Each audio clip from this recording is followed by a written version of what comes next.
Hello and welcome to another update from Good Growers. Right, we're in the start of October now. We had our first frost last night. Okay, so starting to get into those autumnal months of the year. So we're here back down for an update on Grub Growers plot and what's been going on since our last update.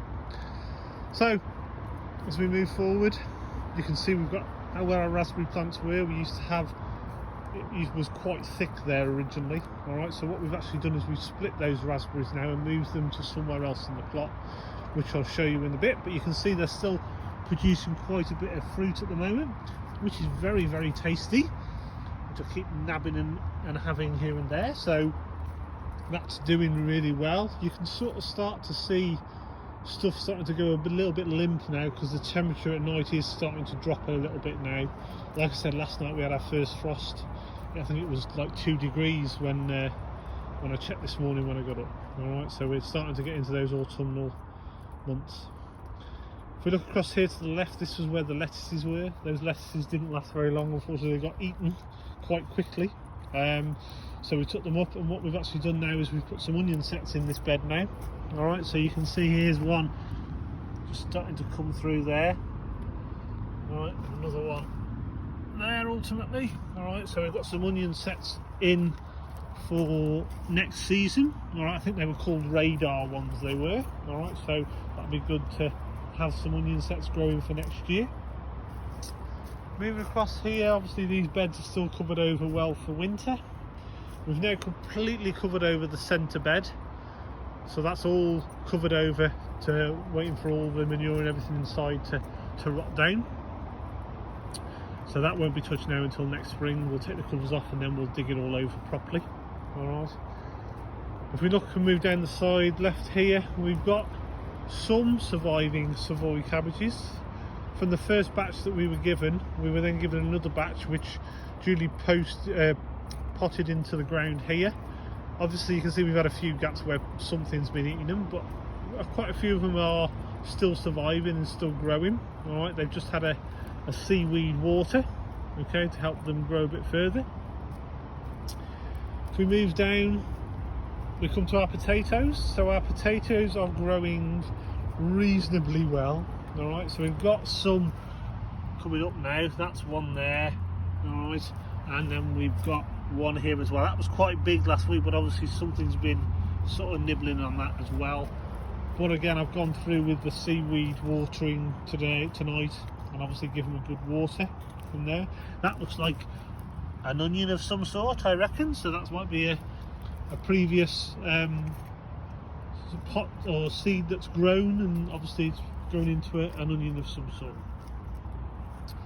If we then move up and look back, you can see this is the Savoy cabbages, the first batch that we covered over, all right, with the wire netting. And all the hoops and that, and these are growing really well. You know, yes, we've got a few nibblers, you can see the holes on the leaves and everything like that, but they're growing really well and we're really happy with that. So hopefully they'll still be on course for us being able to have some cabbage for our Christmas dinner. That's the plan anyway.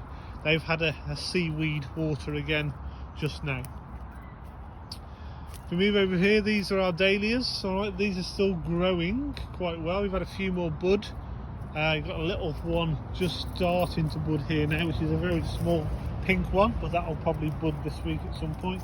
And these have had a good water as well along that route.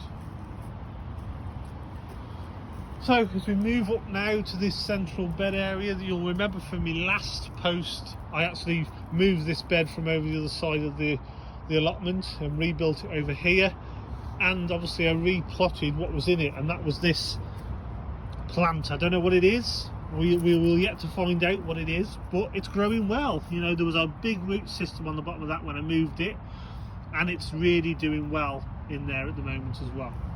The other, what we presume to be a raspberry plant or a raspberry or a blueberry bush, is in there, but it doesn't look very good. But that might be down to the fact that it's getting a bit cold at night now, so they're starting to withdraw back into the ground again. What we've also done here is we've put our garlic into here as well, and these are doing really well. So what we did with the garlic was we took 3 cloves from home, so you can see we've got 3 there, look, 1, 2 and 3. All right, we took the top layer of skin off those cloves, put them in a small little water container with a little bit of water in the bottom, and waited for the roots to grow out the bottom, which they then did. And then slowly but surely we got a little bit of green coming up from the top of the clove. All right, after about 3 or 4 weeks we got to the small stage of a nice green shoot coming out of them, and that's when we then planted them into the ground. So you can see these 3 here are growing really well in the ground now, so we'll leave them in and they'll grow over the winter months. Obviously they'll sort of won't grow during the winter months, they'll sort of die back sort of thing, but in the springtime they'll come back through again and they'll grow out, and hopefully we'll have our homemade garlic next year. I think we're going to get some more, I'll put some more into that bed as well, because obviously we've tested the formula and it seems to work okay, so we're definitely going to put some more in. So you remember we mentioned earlier we'd split up the raspberries, all right, and we have done, and we split them up and we've put them here. So we've got 1, 2 and 3 there, all right. But what you may well have noticed is we've got a sight fence panel, all right. So these are about 15 quid off eBay, something like that you can get them for, but they're a really good thing to grow stuff up, all right, and they're a really good like fencing off area. Yes, they're used on sites a lot, but they're really good to grow stuff up. So the idea is we've got those raspberries in there, we've put them on there as well, but we're going to grow other stuff up there as well, like maybe beans and stuff like that, to grow up that whole fence. So it will give us a really good screen during the summer months when it's got lots of stuff growing up it. So that's that. If we move around here, we've got a nice little creation by Jew. We found an old tree that had been chopped down in the wood area near where we live. All right, so I managed to grab and snap one half off and carry it home, and then Julie went about it with a little wood burning device and called it an Airbnb, and we've drilled some holes in there, and the idea of that is to make it more of a wildlife friendly thing, all right, for the bees to come into there.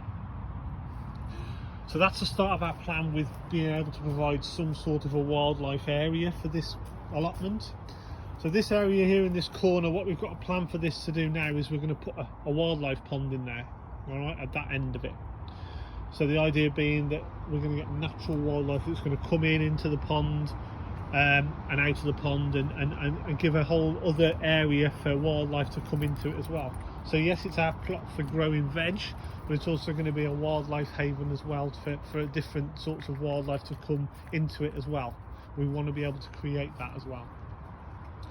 You probably noticed that since the last update, Julie's painted the actual shed, so that's obviously coated in dark oak now, and also we've also put the pallet on, and Julie's painted the pallet a lovely pink colour, and this pallet's going to be used for our strawberries to go in. All right, so we just grab an old pallet, we'll put a bit of a base in the bottom there, and we're going to put some strawberries in there, and the idea is they'll grow over that and hang down, so we'll get some nice fresh strawberry fruit next year for that as well. So that's that bit of an update. As we move around to the shed here, obviously the compost bins are still doing really well and composting down and breaking down. When we go back into our shed here, Drew's actually created a little table, all right, so that we can put stuff on. Obviously we've got a stand underneath it, but it folds down when not in use as well. And we've got other little things going on in here as well for winter as well, and sort of preparing for spring and stuff like that. All right, but this shed is really warm, you know, even when the sun goes on for a few hours, it does retain the heat really well. And we've noticed it when we've come up here over night time, when the sun's been on it in the daytime, and you walk and you open the door and it feels like you've opened an oven door, the heat comes through to you from there. All right, so the design of it and the structure of it is working really well, and it's going to be really good this when we're in spring of next year, when we're doing all these seeds and what we're going to grow. So it's going to do really well in that scenario. So that's pretty much our update for this month. So feel free to come back again in the next one, and we'll what we're going to do for the next one is we're going to sort of get you involved a bit more. All right, so we're going to have you sort of partaking in a hide and seek challenge. All right, so what we've done is we've purchased a little gnome, okay, and his name's Grubby. all right, and I'll do an introduction video to him on the next one, all right. And the plan is, when we do future videos, we will hide Grubby somewhere in the background of the video that I make, and it's up to you guys to then come on and comment where you see him on the actual video, all right. But like I say, I'll do an update video for that in the future to introduce him to Grubby, and then we can then move forward, and you'll have to look out for Grubby in the background in some way, shape or form in the videos we do in the future. Alright, so that's our update. Thank you very much for watching, and we'll see you again.